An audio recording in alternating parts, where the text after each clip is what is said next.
ఉయ్యూరు మండలం కాటూరు పిఏసిఎస్ నూతన పాలకవర్గ ప్రమాణ స్వీకార కార్యక్రమంలో తెలుగు యువత జిల్లా అధ్యక్షులు దండమూడి చౌదరి మాట్లాడుతూ గత 5 సంవత్సరాలలో వైసీపీ ప్రభుత్వం ఎటువంటి అభివృద్ధి కార్యక్రమాలు చేయలేదని ధ్వజమెత్తారు. సంక్షేమమే లక్ష్యంగా అభివృద్ధి ధ్యేయంగా నడుస్తున్నటువంటి కుటుంబం కూటమి ప్రభుత్వం. మనం సంవత్సర కాలంలో ఎంత లోటు బడ్జెట్ ఉన్నామో అంతకుముందు పరిపాలకుడు ఎటువంటి పరిపాలన చేశాడో అయినా కూడా ఇచ్చిన మాటకి కట్టుబడి 3,000 ఉన్న పెన్షన్ని 4,000, 6,000, 10,000, 15,000 చేసిన ఘనత నారా చంద్రబాబు నాయుడు గారు.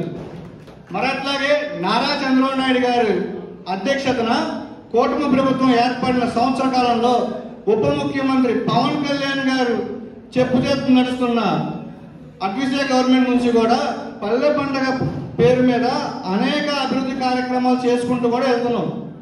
14 నుంచి 19 వరకు శాసనసభ్యుల వారు ఎమ్మెల్యేగా గెలిస్తే ఆ రోజు చేసిన అభివృద్ధి కార్యకలాపాలు మినహాయించి 19 నుంచి 24 వరకు నియోజకవర్గంలో కానీ రాష్ట్రంలో కానీ ఒక్క అభివృద్ధి కార్యక్రమం చేయలేని అసమర్థ గవర్నమెంట్ వైసీపీ గవర్నమెంట్ అండి. దానికి ఒకటే ఎగ్జాంపుల్ చెప్తా. మన పక్క గ్రామంలో ఉన్న కళాభవన్ గ్రామంలో 2018 సంవత్సరంలో స్థానిక శాసనసభ్యులు వారి చేతుల మీదుగా శంకుస్థాపన జరిగిన కమ్యూనిటీ హాల్ని 19 నుంచి 24 వరకు నేను నియోజకవర్గం మొత్తం మాట్లాడతా. ఒక మారుమూల గ్రామం, మీకు మెజార్టీకి ఇచ్చిన గ్రామం, మీరు సర్పంచ్ గెలిపించిన గ్రామం, మీరు ఎంపీటీసీ గెలిపించిన గ్రామం, మీరు ఎంపీపీ ఇచ్చిన గ్రామం, స్థానిక వైఎస్ఆర్సీపీ నాయకత్వాన్ని ఇవాళ ఈ సభను క్వశ్చన్ చేస్తాం. ఆ ఊళ్ళో ఒక చిన్న కమ్యూనిటీ వాళ్ళకి అట్లే పోయారో సోదరులారా, నాయకులారా మీరు అందరూ చెప్పని తెలియజేసుకుంటున్నామండి. అంటే 6 సంవత్సరాల క్రితం ఎక్కడైతే ఆయన అభివృద్ధి చేశాడో మళ్ళా ఆయన చేతుల మీదుగా అభివృద్ధికి నోచుకుని ఇవాళ అట్లా కళాభవన్తో పాటుగా చాలా గ్రామాలు అట్లాగే సస్యశ్యామలం అని చెప్పి నడుస్తాయని చెప్పని తెలియజేసుకుంటూ ఇవాళ కళాభవన్ నుంచి యనమల వరకు, ముదునూరు నుంచి కానూరు వరకు ఒకటే పేరు వినిపిస్తుంది, బోడే ప్రసాద్, బోడే ప్రసాద్, బోడే ప్రసాద్, బోడే ప్రసాద్. అభివృద్ధి బోడే ప్రసాద్ గారే చేస్తారు, సంక్షేమం బోడే ప్రసాద్ గారు చేస్తారని చెప్పని ఇవాళ ఏ గడప వెళ్ళినా, ఏ అమ్మమ్మని అడిగినా, అవ్వని అడిగినా, అక్కడిని అడిగినా, చెల్లిని చెప్తున్నారు. మొన్న ఒక 6 నెలల క్రితం వరదలు చూసాం, ఒక 10-15 రోజుల క్రితం వానలు చూసాం. ఇవాళ మన నియోజకవర్గంలో ప్రజలందరూ కూడా వాన వచ్చినా, వరద వచ్చినా, గాలి వచ్చినా, గాలి దుమ్ము వచ్చినా, ఎండ వచ్చినా, ఎర్రటి బలమంటే సూర్యుడు వచ్చి నిలబడినా కూడా ఈ నియోజకవర్గంలో ఎవరికి ఏ కష్టం వచ్చినా కూడా వినిపించే పేరు బోడే ప్రసాద్ అని చెప్పి మేము చెప్పడం కాదు, ప్రతి ఒక్క కుటుంబం చెప్పుకుంటుంది.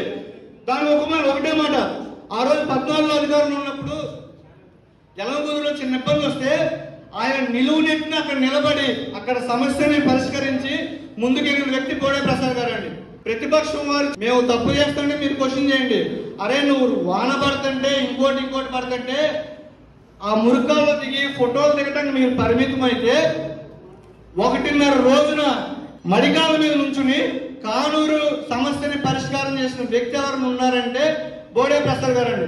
ఇట్లా చెప్పుకుంటూ పోతే 14 నుంచి 19 వరకు బోడే ప్రసాద్ గారు చేసిన అభివృద్ధి, మళ్ళా 24 గెలిచిన తర్వాత బోడే ప్రసాద్ గారు చేసే అభివృద్ధి కొనసాగిస్తూనే ఉంటామని చెప్పని తెలియజేసుకుంటూ ఇవాళ శాసనసభ్యుల వారి మీద ప్రేమతోనో, శాసనసభ్యుల వారి మీద ఉన్న ఇత్తోని చెప్పలా, శాసనసభ్యుల వారి మీద ఉన్న నమ్మకంతో చెప్తున్నాం.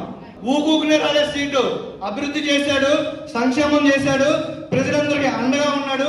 ఇటువంటి నాయకుడు ఎప్పుడు ఏ పరిస్థితిలో ఉన్నా కూడా మేమందరం కూడా ఆయన వెంటే ఉంటామని చెప్పి పార్టీ బలోపేతానికి ఇంకా శ్రమిస్తామని చెప్పని తెలియజేసుకుంటూ ఒక తల్లి కడుపును పుట్టిన 2 అన్నదమ్ములే కలిసి ఉంటా.